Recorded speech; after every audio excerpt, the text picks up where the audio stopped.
Buenas tardes. Sean todos bienvenidos al 10º webinar interactivo de Conversaciones Fluidas, en conmemoración a los 60 años de la Sociedad Venezolana de Ingeniería Hidráulica. Mi nombre es Dayana Pita y hoy tengo gusto de acompañarles como moderadora del evento. Antes de dar comienzo a la actividad y a manera de optimizar la comunicación, queremos dar las siguientes recomendaciones.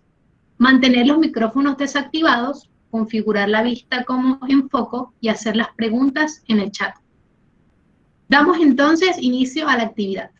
La Red de Jóvenes Profesionales de Venezuela, IPN Venezuela, de la Asociación Internacional de Ingeniería e Investigación Ambiental, IAR, y la Sociedad Venezolana de Ingeniería Hidráulica, se complace en presentarles el espacio Conversaciones Fluidas, donde compartimos información técnica dirigida al público relacionado con el sector agua, el primer martes de cada mes, compartiendo con destacados profesionales en el área. Para esta conversación fluida, tenemos el gusto de contar con la presencia del profesor José Ignacio Sanabria, con su presentación titulada Algunos aspectos de hidráulica fluvial. El profesor José Ignacio Sanabria es ingeniero civil de la Universidad Central de Venezuela, egresado del año 1967, y realizó un Master of Science en la especialidad de Ingeniería Hidráulica en la Universidad Colorado State, culminado en el año 1970. Se ha dedicado al desarrollo de la gerencia de proyectos, evaluación y control de proyectos hidráulicos, estudios de riesgo hidráulico y planes, redes, acueductos, cloacas y drenajes, entre otros proyectos relacionados con hidráulica. En su experiencia como docente se ha destacado por ser profesor titular de la Universidad Central de Venezuela, coordinador del vicerrectorado académico y decano de la Facultad de Ingeniería en la Universidad Central de Venezuela en el año 1981. Profesor, bienvenido, el espacio es todo suyo. Muchas gracias. Les anticipo que si hay algún problema técnico en la presentación, la culpa es toda mía. Así es que aquí vamos.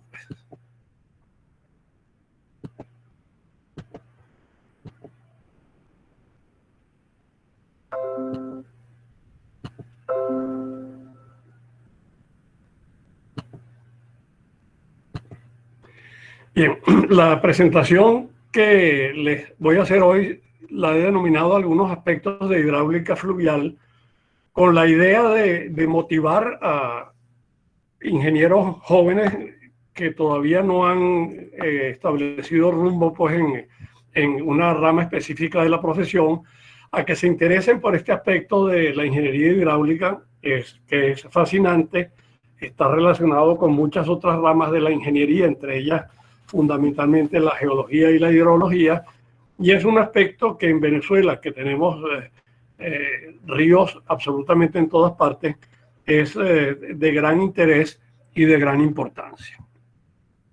En todo río, lo fundamental, el elemento fundamental que constituye el río es la cuenca del río. La cuenca del río vamos a dividirla, digamos, en tres zonas.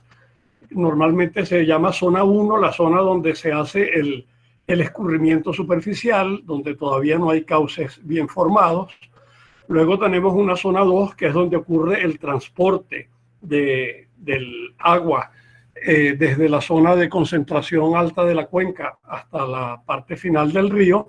Y por último tenemos una zona 3, que es la zona final de deposición, que puede ser un cono de eyección, un delta o simplemente la desembocadura a un cuerpo de agua mayor.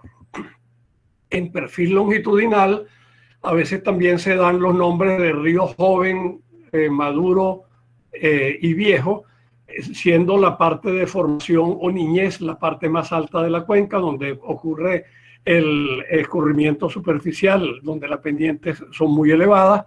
Luego tenemos la parte de juventud, donde el río comienza a desarrollarse, pero generalmente tiene un solo cauce. Luego tenemos la parte de madurez, donde ahí el río comienza a divagar en forma de trenzas o en formas de meandros. Y por último, la parte de vejez, donde el río continúa haciendo meandros hasta la desembocadura, que puede ser a través de un delta o directamente al mar. Debemos diferenciar muy bien entre los ríos de llanura, piedemonte y torrente. Los caudales de crecida son muy diferentes, y el tratamiento que se les da es muy diferente. Yo hoy me voy a referir fundamentalmente al tema ríos, es decir, a ríos de lo que decíamos antes, digamos en la zona de juventud y vejez, es decir, ríos ya completamente formados, no a torrentes. La hidráulica torrencial, comenzando por las características mismas del tipo de fluido, tienen un tratamiento completamente diferente, y los remito, entre otras literaturas, al libro que escribió el profesor Luis Miguel Suárez de Hidráulica de Torrentes, que les da una idea bastante buena y bastante completa de qué es la hidráulica torrencial. Es decir, nosotros tenemos normalmente la zona alta de concentración de agua, luego tenemos la zona intermedia que pudiera ser el canal de desagüe, donde el río conduce hacia, bien sea en un cono de eyección en este dibujo que tenemos acá, o a una zona de río de meandreo y finalmente la descarga a través de un delta a un cuerpo de agua. La diferencia de comportamiento es bastante diferente.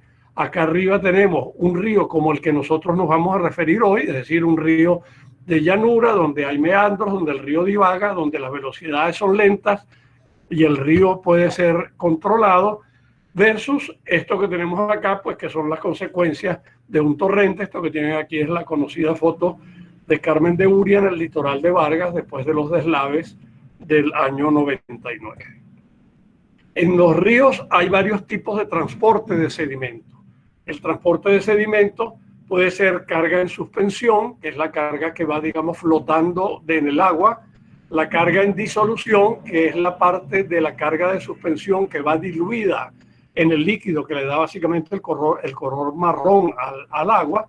Luego tenemos la carga de arrastre de fondo, que puede ser rodando, puede ser simplemente arrastre moviendo grandes sólidos, o puede ser por saltación, es decir, pegando brincos los sedimentos en el fondo del cauce.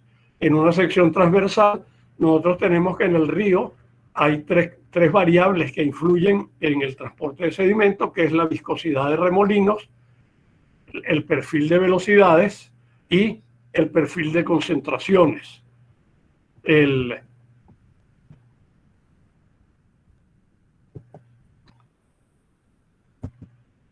La viscosidad de remolinos tiene su máximo valor más o menos a media profundidad. El perfil de velocidades de los ríos, que es típico de máxima velocidad en la superficie y mínima velocidad en el fondo.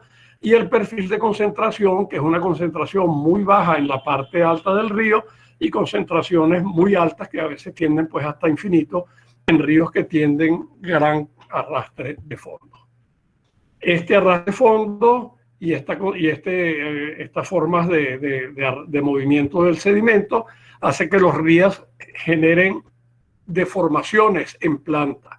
Estas deformaciones en planta hacen que nosotros tengamos ríos rectos, que son ríos básicamente donde hay una divagación del cauce en verano, pero que el cauce de invierno tiene una forma aproximadamente rectilínea. Los ríos meandrosos, que son ríos con curvas y contracurvas, que se llaman meandros, pero donde el cauce a sección plena también hace curvas y contracurvas.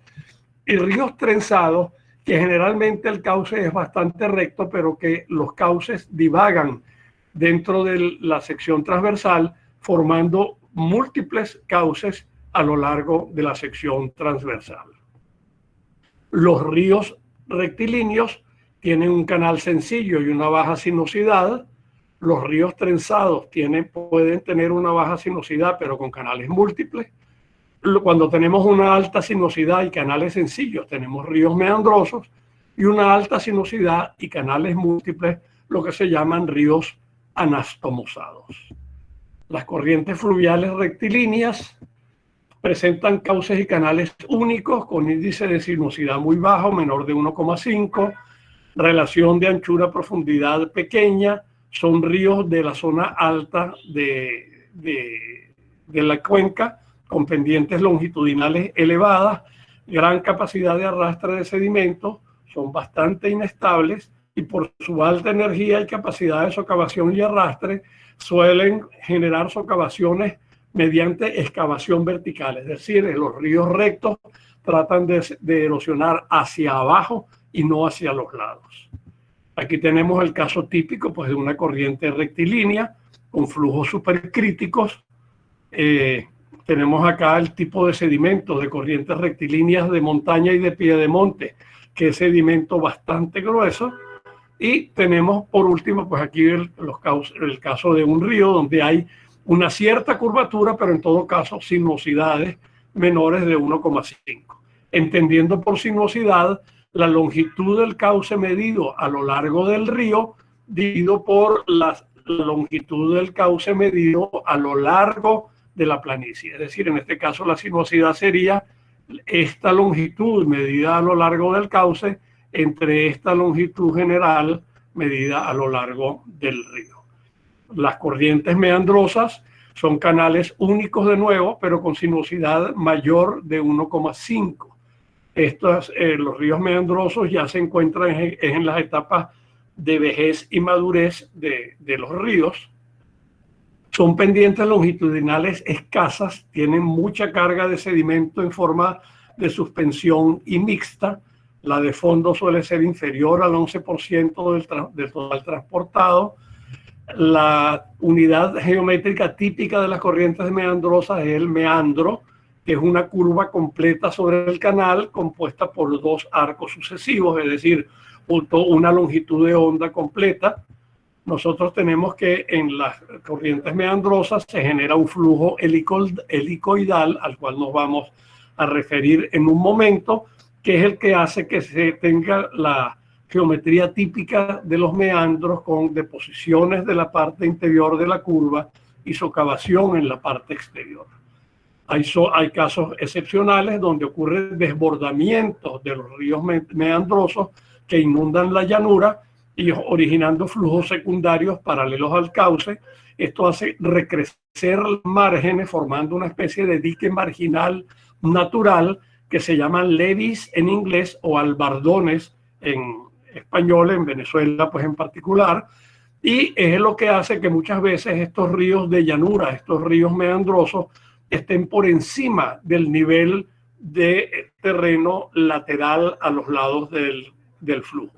Y es lo que hace que sea de gran peligro que cuando se rompen estos diques y estos albardones se generen grandes inundaciones. Recordable es, o memorable es, la inundación de Nueva Orleans por rotura de diques del río Mississippi. Aquí tenemos nosotros los casos típicos de meandros. Aquí tenemos una curva de meandro, la curva y la contracurva. Esta es una unidad de meandro. Hay deposición de material en la parte interna de la curva. Aquí tenemos deposición de material en la parte interna de la curva y socavación en la parte externa de la curva. Aquí pueden ver ustedes pues una pared que se ve pues prácticamente una pared vertical. Y aquí tenemos el caso típico de un río meandroso donde hay roturas y desbordes del río en la zona de planicie. Aquí tenemos desbordes hacia esta margen, desbordes hacia la otra margen. La geometría de los meandros entonces es una curva con una contracurva. En esta sección transversal tenemos deposición en la parte interior y socavación en la parte exterior. El flujo helicoidal, que es la superposición del flujo longitudinal con el flujo transversal. Este flujo helicoidal produce socavación en la parte externa, deposición en la parte interna. En el vado, en la parte recta entre dos curvas, la sección transversal es más o menos uniforme, y en la siguiente curva luego tenemos la situación contraria: socavación en la parte exterior, deposición en la parte interior.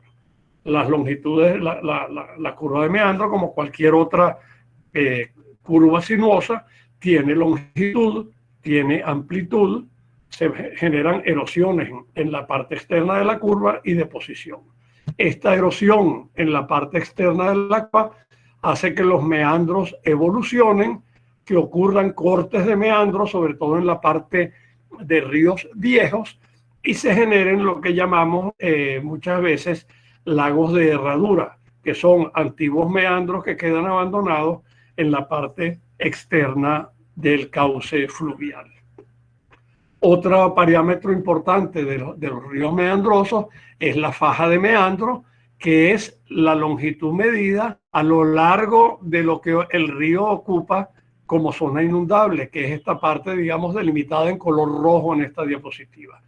La sinuosidad sería entonces la longitud medida a lo largo de este cauce que aparece aquí en color blanco entre la longitud de la faja de meandros, que es lo que aparece acá con esta línea roja. Aquí tenemos nosotros casos típicos pues, de meandros, faja de meandros y lagos abandonados, lagos en herradura. En esta fotografía de aquí abajo, lagos abandonados en herradura, aquí tenemos un típico corte de meandros, donde una curva que antes era la curva y la contracurva, pues ahora lo que tenemos es un río, lago de herradura abandonado acá, lago abandonado allá, y el río, que hizo una zona recta. Luego tenemos las corrientes fluviales trenzadas, que tienen como característica el parámetro de trenzado o braiding superior a 1. De nuevo, es la longitud de los cauces, dividir el número de cauces que hay en una sección transversal entre 1, pues entre el cauce total. Los ríos trenzados o anastomosados tienen sinuosidades pequeñas, pueden ser rectos, tienen gran capacidad de arrastre de sedimentos, ocurren sobre todo en zonas de piedemonte y son muy comunes en Venezuela, en el piedemonte de la cordillera de la costa y sobre todo en el piedemonte andino. Todos los ríos del piedemonte andino, son ríos trenzados con gran transporte de material de granulometría media, gravas y arenas. Aquí tenemos nosotros casos típicos, pues, río trenzado, y aquí abajo tenemos ríos anastomosados, que como ven ustedes, pues son como más caóticos, por llamarlo de alguna manera, que los ríos trenzados. Esta tabla, pues creo que aquí no viene mucho al caso en la charla, pero tenemos que ríos rectos son canales únicos con sinuosidad baja, sinuoso, un solo cauce y sinuosidad intermedia, meandrosos, canal único y sinuosidad alta, río trenzado, 2 o más canales con sinuosidad mayor de 1,3 y anastomosado con muchos más canales, islas estables, y la sinuosidad es mucho mayor. El caudal dominante o formativo es el caudal que forma el cauce fluvial. Es muy importante cuando uno va a hacer estudios de estabilidad de régimen fluvial, porque en teoría el caudal formativo, que es el caudal con periodo de retorno aproximadamente 1,4 o 1,5, es el caudal que determina la geometría del cauce de acuerdo a las personas que siguen la teoría de régimen, que es una teoría de definición de geometría de cauces fluviales. Es un caudal que genera erosión y arrastre de sedimentos, es por eso que da forma al cauce. Si el caudal formativo no generara erosión y arrastre de sedimentos, pues no podría formar el cauce fluvial. Entonces este caudal Q1,5, Q1,4, que aparece muchas veces indicado en los papeles Gumbel, es porque ese es el caudal formativo, el caudal que genera la geometría de un cauce fluvial en un tramo determinado. Porque hay un caudal formativo para la zona joven, un caudal formativo para la zona madura y un caudal formativo para la zona vieja. Este caudal ocurre aproximadamente un 3% de días al año como promedio. Hemos dicho que el cauce fluvial transporta agua y sedimento. El inicio de este transporte de sedimento, hay 2 grandes teorías que dicen por qué el sedimento comienza a moverse en un río. Una teoría es la teoría del esfuerzo cortante crítico, donde tenemos que cuando el flujo sobrepasa un valor de esfuerzo cortante crítico, el sedimento comienza a moverse en el fondo del material. Y dependiendo de ese valor del esfuerzo cortante, el sedimento se moverá solo en el fondo o se pondrá en suspensión. Los investigadores Shields, Gorovens y otros son los que siguen esta teoría del esfuerzo cortante crítico. Hay otra teoría de velocidad crítica, que es que cuando el flujo alcanza en el fondo un valor de velocidad igual o mayor que la velocidad crítica de suspensión de las partículas del fondo, entonces el material comienza a moverse. Fortier, Scobie y otros pues son los que siguen la teoría de velocidad crítica. Existen gráficos como este gráfico que tienen ustedes aquí, que es un gráfico el gráfico de Shields, donde nosotros podemos ver que existe una curva que es la curva de movimiento incipiente de sedimento, donde en teoría por debajo, para valores de número de Reynolds de fondo y fuerza cortante entre peso de la partícula, cuando el valor cae por debajo de esta curva, no hay movimiento de sedimento. Cuando está sobre la curva, el sedimento comienza a moverse, y cuando está por encima de la curva, entonces nosotros tenemos que ya el sedimento está en pleno movimiento y en plena suspensión.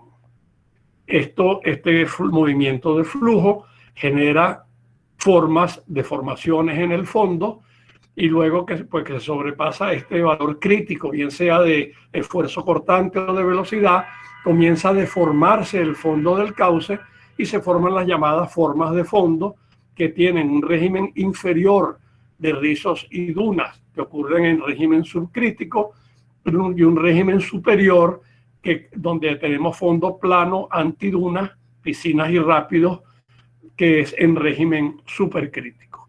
En la primera fotografía nosotros tenemos estas pequeñas deformaciones en el fondo, que son los que pudiéramos considerar rizos. Las deformaciones más grandes que tenemos acá son las dunas. Luego tenemos este caso de régimen supercrítico, donde el agua está en fase con el fondo del canal por ser supercrítico, y se forman, pues, esto que tenemos acá, que son unas típicas antidunas con olas rompientes. Existen predictores para las formas de fondo para decir qué podemos esperar nosotros, si rizos, dunas o antidunas, dependiendo del número de fruto y del esfuerzo cortante. Aquí tenemos, pues, un caso típico de predictor de formas de fondo, donde tenemos nosotros que para diámetro del material granular con respecto a la potencia de la corriente, que es el esfuerzo cortante por velocidad, tenemos que, cuando esa potencia de la corriente es muy baja, hay fondo plano sin movimiento de sedimento. De aquí en adelante el sedimento empieza a moverse. Se pueden formar rizos cuando tenemos diámetros menores de 0,6 milímetros, o directamente dunas cuando los diámetros del sedimento es mayor de 0,6 milímetros, y cuando la potencia de la corriente es muy grande, pues ya podemos estar en la zona de antidunas o similar. En sección transversal, pues tenemos el caso de rizos, tenemos luego el caso de dunas, donde tenemos, por ser flujo subcrítico, hay desfase entre la superficie del agua y el fondo del canal, donde cuando hay dunas, que hay una especie de borbollones en la superficie del líquido. Esos borbollones ocurren justo aguas abajo de las dunas. Entonces, donde ocurren esos borbollones está el fondo de la duna, y donde está aguas arriba está la superficie de la duna. La antiduna está en fase la superficie del agua con la superficie del fondo. Los ríos tienen, como ustedes saben, pues muchísimos usos. Pueden ser usados para navegación, almacenamiento para generación de potencia, para abastecimiento de agua, acueductos, sistemas de riego, abastecimiento de agua y tratamiento, navegación. Pero nosotros, todos estos usos de hidráulica fluvial son usos que están bastante controlados por el hombre. Cuando el hombre hace uso de los ríos para generar hidroelectricidad, para almacenamiento, para riego, para abastecimiento de agua, para conducción por acueducto o para navegación, hay una cierta certidumbre en el control de los cauces fluviales. Hay otros casos en los cuales este control ya no está tanto en las manos de uno. Y quisiera referirme un poco a ese aspecto, que es el aspecto, digamos, que más causa, que es el caso de inundaciones fluviales y el manejo de ríos. Las inundaciones de carácter fluvial ocasionan colapso de los servicios, colapso de las vías de comunicación, daños a viviendas, gran transporte de sedimentos, socavación de las márgenes de los ríos y, por último, muertes. Nosotros tenemos acá casos típicos, pues, de inundaciones donde se han producido pérdidas de tierra y de vegetación y por lo tanto de cultivos.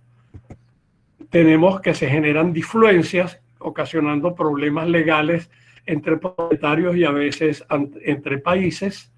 Tenemos problemas de socavación, donde se pueden poner en peligro pues, la vialidad u otros servicios, como tenemos acá. Y por último tenemos problemas de desborde, donde se producen daños a viviendas y servicios. Daños por inundación de desborde o daños como este que tenemos acá por flujos torrenciales. Hay dos tipos de medidas que nosotros podemos utilizar para controlar o para paliar las consecuencias de las inundaciones de carácter fluvial. Estas medidas pueden ser medidas preventivas, donde nosotros pues, podemos generar mapas como este, donde ustedes pueden ver en este mapa la zona, los puntos de zona verde. Tenemos aquí donde nosotros tenemos que son zonas que están por encima de 6 a 6,5 metros de cota, en este caso, hasta los puntos rojos, que son zonas que están por debajo de los 5 metros de cota. Entonces nosotros podemos tener aquí un mapa de riesgos que permite la planificación de uso de la tierra, permite medidas de alerta temprana y permite acciones administrativas, por ejemplo, para desalojar zonas de peligro cuando ocurren desbordes o inundaciones. Estas medidas preventivas son medidas muy importantes, son medidas que se pueden utilizar sobre todo en zonas urbanas donde es importante poder predecir con estaciones aguas arriba la ocurrencia de inundaciones antes de que éstas generen consecuencias en la zona baja.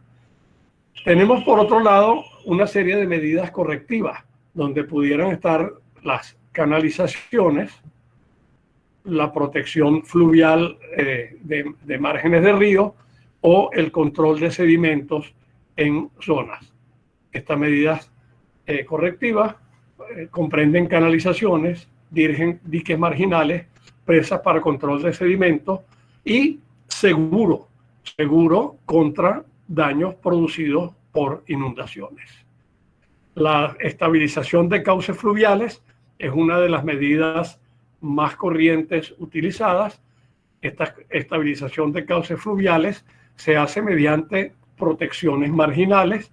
Las protecciones marginales se hacen con elementos sólidos, dependiendo del material disponible y dependiendo del material de fondo del cauce. En este caso, donde tenemos, por ejemplo, un cauce de material relativamente fino en el fondo, vemos que hay una protección marginal hecha con gaviones, pues, que son estas cestas rellenas de piedras que ustedes bien conocen. El segundo tipo de protección fluvial son los espigones, que son elementos que se generan desde la orilla hacia el centro del cauce a fin de mantener el flujo fuera de la zona cercana a la orilla, evitando así pues que haya una erosión de la orilla y una daño o una migración de los meandros, como veíamos hace un rato. Estos espigones en general se presentan en formas múltiples, no vienen nunca, se hace un solo espigón, sino que se hace una especie de campo de espigones, donde el primer espigón es el más importante, el que recibe todo el impacto del flujo de llegada, como que tenemos aquí pues un campo de espigones a lo largo de este cauce fluvial. Cuando los espigones se hacen muy alejados unos de otros, como pudiera ser el cauce de este espigón y este espigón, el flujo que se separa del espigón puede erosionar la margen. Los espigones hay que colocarlos de modo que el espigón aguas abajo esté en un sitio donde la corriente separada del espigón aguas arriba todavía no haya llegado a la orilla. Si llega a la orilla, socava por detrás del espigón y deja el espigón aislado, como en este caso, y entonces hay que empezar a hacer otro espigón un poco más aguas arriba. Aquí tenemos una típica protección de campo de espigones. Otra protección altamente utilizada son la protección por diques marginales. Los diques marginales son los que confinan el flujo principal del río, y deja el problema de diques marginales es que entonces es muy difícil el drenaje de la zona lateral fuera de los diques marginales. Los diques marginales tienen otro problema también, que es que a veces dan una falsa sensación de seguridad, y ocurre muy a menudo fallas de los diques marginales, y la falla de dique marginal genera una inundación de la zona lateral de los diques marginales, como ocurrió, por ejemplo, en Nueva Orleans en el caso del huracán. Aquí tenemos pues que los elementos también suelen mezclarse. Aquí tenemos un caso típico de protección marginal con espigones, donde están mezclados dos tipos de obras de protección. Y aquí tenemos pues otro caso más general todavía, donde tenemos todo un campo de espigones con un dique marginal y con elementos adicionales de protección. Aquí tenemos nosotros estos diques marginales, perdón, estos espigones a lo largo de los diques marginales que fijan el canal de navegación, en este caso pues de un río navegable. Es importante, sin embargo, que ustedes tengan siempre presente que ninguna medida es definitiva ni 100% segura control de inundaciones y para estabilización de cauces fluviales. Entonces espero pues que esta charla les motive a ustedes a pensar un poco en la importancia que tiene la hidráulica fluvial, el estudio de la hidráulica fluvial y en general todo lo que tenga que ver con estudio de ríos. Gracias por su atención y bienvenido otra vez a Muchísimas gracias, profesor, por su presentación. Ha sido muy interesante. Bueno, en esta segunda etapa de la actividad, los invitamos a hacer preguntas y en caso de no haber, bueno, si quiere decir algunas palabras de cierre, profe. Bueno, como palabras de cierre, quiero simplemente decirles que en Venezuela nosotros tenemos muchísimos ríos. Muchos ríos ya han sido aprovechados, pero hay muchos ríos que todavía están sujetos a aprovechamiento. Los ríos aprovechados son ríos controlados por el hombre, donde nosotros podemos tener una cierta garantía o seguridad de que estas obras, si son diseñadas adecuadamente, pues van a resistir. Sin embargo, el principal problema de los ríos son los problemas de socavación, inundaciones y los problemas de flujo torrencial. Como les dije, pues el flujo torrencial es un caso muy particular, muy grave en nuestro país. Tenemos mucha montaña y todos los ríos de pie de monte generan flujos torrenciales, generan inundaciones. Y ustedes deben haber visto en estos días una peliculita que circuló mucho por WhatsApp de los deslaves en Japón, donde pues un flujo torrencial prácticamente acabó con un sector de una ciudad en Japón. Aquí lo vivimos nosotros en Vargas. Desde el punto de vista de ríos no controlados, lo más importante es pues tener presente que los ríos generan inundaciones, que los ríos generan socavación, que los ríos que más problemas dan son los ríos de llanura, los ríos jóvenes y los ríos maduros y los ríos viejos, porque son ríos que divagan, son ríos que generan erosión lateral y son ríos que pueden, por socavación y por erosión lateral, ocasionar daño a otras estructuras estables como puede ser vialidad, acueductos, diques marginales o desbordes para zonas de riego o zonas urbanas. Muchas gracias. Estimado profesor, una vez más, muchísimas gracias por su valiosa contribución a este evento de Conversaciones Fluidas. Tanto yo como cada uno de los miembros de la Red de Jóvenes Profesionales de Venezuela, de la IAR y de la Sociedad Venezolana de Ingeniería Hidráulica, estamos muy complacidos con esta experiencia y quisiéramos extender nuestro agradecimiento a todas las personas de diferentes partes del mundo que han participado. Bueno, voy a leer un comentario. Muchas gracias por la charla, ingeniero. Una excelente presentación. En Argentina se ha dado a conocer una campaña llamada Arroyos Libres, inspiradas en otras experiencias internacionales a favor de la apertura de los arroyos encajonados en zonas urbanas, manteniendo márgenes libres. ¿Qué opinión tiene sobre este tema? Bueno, sí, es una forma de tratar el problema, una forma, digamos, más ecológica, más natural de tratar el problema de los arroyos, pero allí tiene que tener entonces un aspecto muy importante a tomar en cuenta, es lo que veíamos nosotros de medidas preventivas.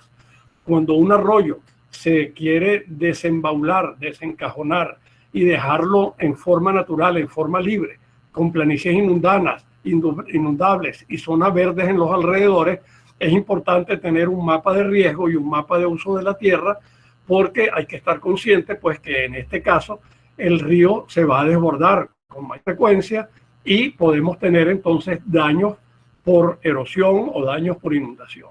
Entonces, eso es perfectamente plausible, es perfectamente lógico y natural y posible de hacer, pero hay que hacer una delimitación de la planicie inundable, hay que tener muy clara cuál es la zona de inundación, como veíamos antes en el mapa este de punticos verdes y rojos, y hacer ver a los planificadores urbanos que el río puede ocupar zonas que antes no ocupaba.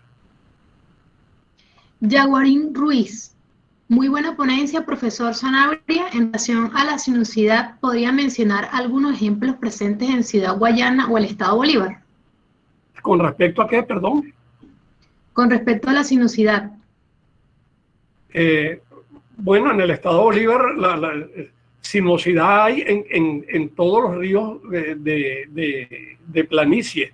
En el Estado Bolívar la situación es muy distinta, porque al sur del Orinoco, el escudo guayanés controla todos los ríos del sur del Orinoco. Entonces allí todo este cuento que yo les he echado no tiene validez, porque allí lo que controla el río no es la divagación natural y la formación natural de meandros en el río, sino son las rocas ígneas de Guayana, que su aparición o desaparición son las que conducen el río hacia un lado o hacia el otro. Si piensan ustedes en ríos tan grandes como el Caroní, que son casi rectos en buena parte de muchos tramos, porque están entre dos zonas de rocas ígneas. Entonces, al sur del Orinoco no puedo darle ejemplos de sinuosidades. Al norte del Orinoco, sí, pues todos los ríos de los llanos que desembocan al río Orinoco, y el propio río Orinoco presenta meandros, presenta barras en la parte interna de la curva y socavación en la parte externa de la curva.